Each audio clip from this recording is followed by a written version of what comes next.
Hello guys! Isang mapagpalang araw po muli sa bawat isa sa atin. Naririto naman po ako para mag-share sa inyo ng aming ulam for today. Guys, magluluto po tayo ng chicken. So, ito po yung ating mga ingredient. Ito po yung ating chicken. Bali, maliliit lamang po ang mga hiwa nito para medyo mas madami-dami siya ng konti. Meron po tayong bawang, sibuyas, at maraming kamatis kung saan masarap po yung maraming kamatis sa ating manok na lulutuin.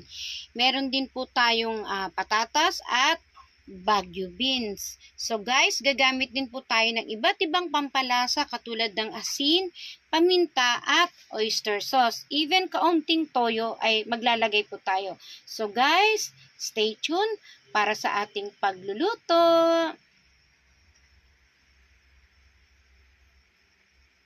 Meanwhile, hello guys, mag-start na tayo. Bali, nilagay ko na yung chicken sa kawali. Hayaan po natin siyang matanggal yung pinaka-tubig niya. Bali, hayaan natin na magkusay na magkaroon po siya ng oil. So, pakuluan lang natin siya. Pero lagyan na po natin siya ng kaunting asin. Para may lasa na po.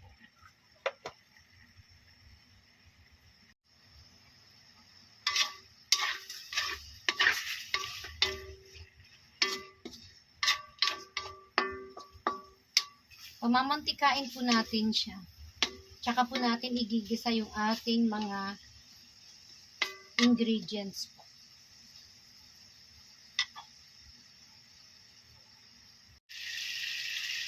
Ayun guys, naririnig nyo na, nagkatas na siya at nagmantika na siya. So, pwede na natin ilagay yung ating bawang.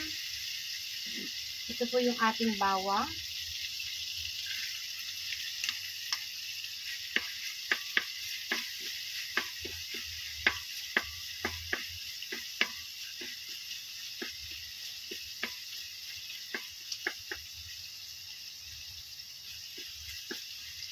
At yung ating sibuyas.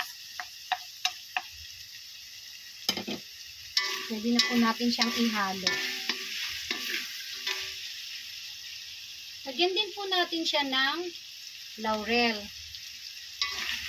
Kasi additional taste din po yan.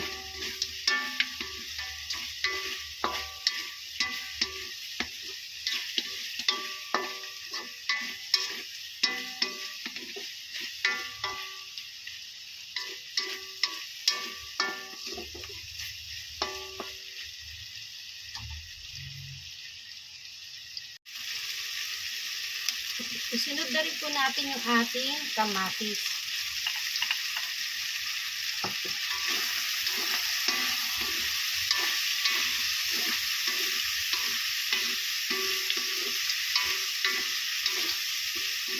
Naan po natin yung ating apoy.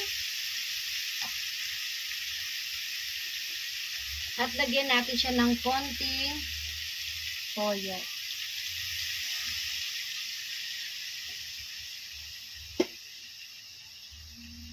Paminta.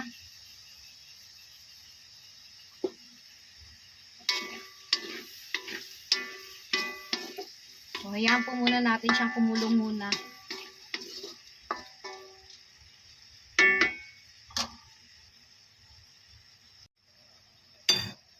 So, ayan guys.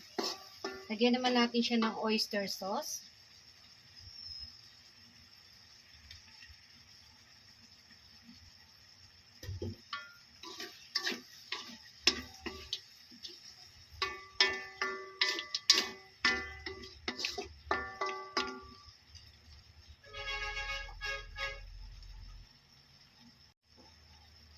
Isunod na rin natin yung ating patatas.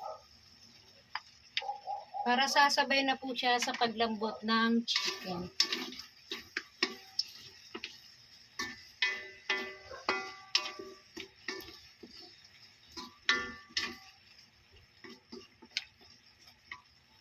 And then, lagyan natin siya ng tubig. At ating pakuluan. So, ayan guys, i-check natin yung ating patatas. Okay, malambot na po siya. Ilagay na po natin yung ating Baguio beans.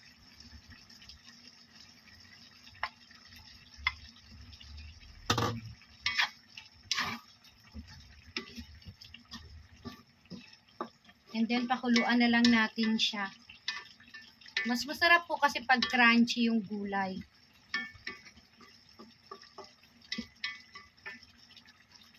I-check din po natin yung lasa niya.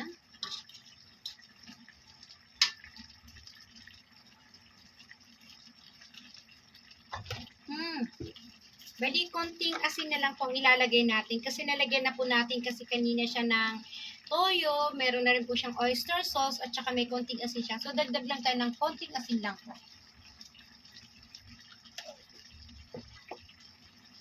At papakuluan na lang natin siya. Kaya guys, thank you. God bless. Hello guys. Ito na po pala yung aming ulam for today. Guys, simpleng-simple lang po ang pagkakaluto dito sa chicken na to.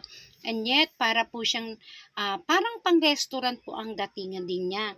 So guys, kung nagustuhan ninyo ang channel kong ito, please like, share, and subscribe. And don't forget to click the notification bell button for more updates. So guys, tignan nyo naman kung gaano siya ka-crunchy. Napakasarap po niya. So try nyo na din po itong lutuin para sa inyong pamilya.